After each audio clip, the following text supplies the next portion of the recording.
Gentlemen, welcome to Spirit Week, episode 14. Why don't you go ahead and pour yourself a glass of your favorite libation? And tonight we're going to be looking at Calumet 12 year single rack black. This is produced by the Western Spirits Beverage Company, and this is the same company that produces Bird Dog Whiskeys. This is a line of flavored whiskeys that we will not be featuring here. This happens to be their top of the line bourbon, and it is named for the very famous Kentucky horse farm that has produced, I believe it's 8 Kentucky Derby winners and a couple of Triple Crown winners. And this expression is supposed to embody all that about the horse farm and Kentucky and bourbon and bluegrass and that whole Kentucky myth.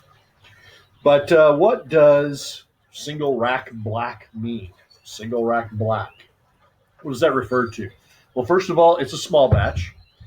In this case, the small batch refers to 19 barrels that are pulled from a single rack that's in the middle part of the rick house.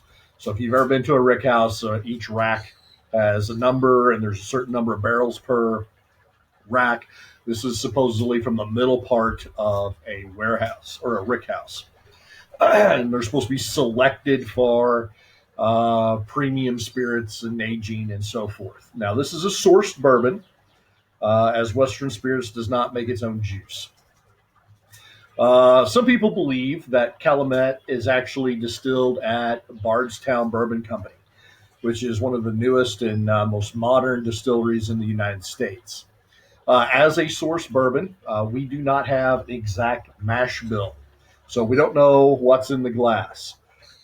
Personally, I think it's a little on the higher rye side just because of the spice.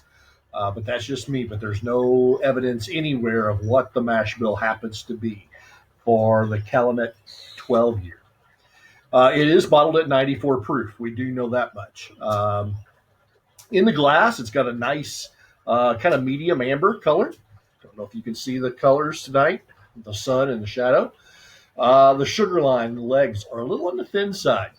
So a little thin there, I think. But for the nose, it has a nice nose. I kind of think it's corn forward. I really do. I think that you can really smell the corn in this. It's not overpowering like some of the other bourbons that are corn forward. Let's say a Hudson, which is 100% corn, and really smell the corn. But I get a little corn here. I get, I think a hint of citrus, really. Kind of a lemon, lime, orangish, citrusy smell. It's not a Sprite smell, but it's similar. And I also get some wood char, which they are supposedly using a number 4 char on their barrels, which is a really high char. It's supposed to produce a lot of great flavors. So it kind of makes sense that you pick up that wood char on that. Yeah, that's all I'm getting on the nose. Taste. Let's think about taste here.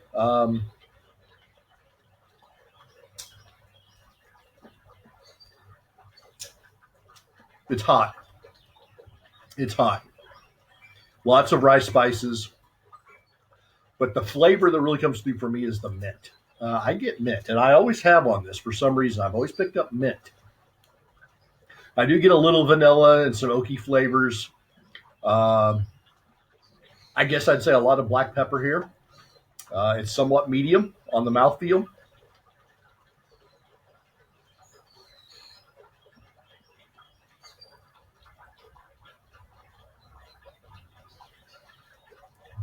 As far as finish, it's peppery, very peppery, and honestly, some alcohol-y taste.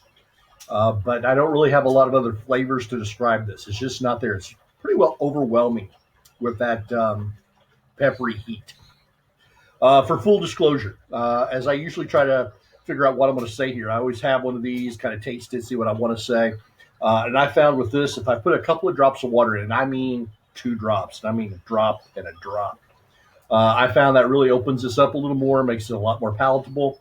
I don't think it, I think it I do think it takes away some of that ethanol alcoholic taste. It's still there on that finish, though. While I like this, okay, I don't love it, especially at its price point. It's a decent bourbon, but I really wish it could show its age a little more. A 12-year bourbon, that's a very light 12-year bourbon. I also think it doesn't taste like a 12-year. It tastes more like a 4-year bourbon, to be honest. It's kind of rough on the edges. I did mention the price point, and it's a relatively expensive bourbon. It's in the $60 range, depending where you can find it. And for those reasons and the lack of the taste on the finish, I really think we taste it one more time.